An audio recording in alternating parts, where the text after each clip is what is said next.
Hi everyone, welcome back to D.I.Y Forge. I am Tim, and in this video I'm going to answer a question that comes up often and been recently asked by Clinton Hollistein in the comments section.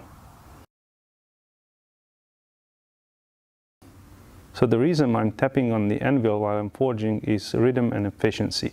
I like to forge with a continuous rhythm, keeping the momentum of the hammer going so I don't have to stop and start my motions while I'm turning the piece or repositioning the piece. So let me do a quick demonstration so you have a better understanding of what I'm talking about. So here I'm just forging a simple point, turning the material and just having the same rhythm. And when I have to move like to the other side of the other edge of the anvil, I just keep going. This way I don't have to stop my motion and restart it, which is more inefficient. So if I want to go to the horn of the anvil, I just keep going with the same rhythm, not stopping and starting. And I'm going back here. You have to practice this until it becomes a habit, and your forging will be much more fluid and more efficient. Now I'm going to show you how it's done when you don't stop, and you will see the difference. So in this demo I'm going to stop every time I reposition my piece.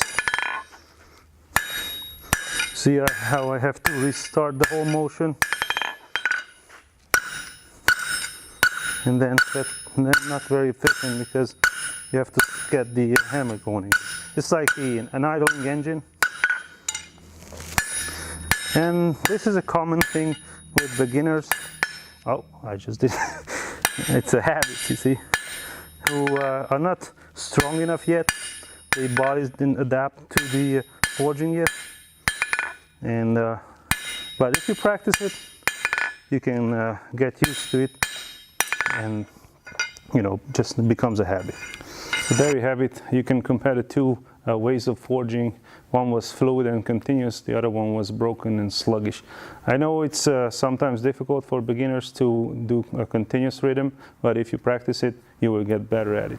So this is it for today's video, guys. Hopefully it answered the questions that have been asked quite often and help you to become a better blacksmith and help you to improve your forging skills. If you like to support my channel, please subscribe, like, comment, and share. If you like to check out my website, it's www.d.I.Y Forge.com. Thanks for watching, and see you in the next video.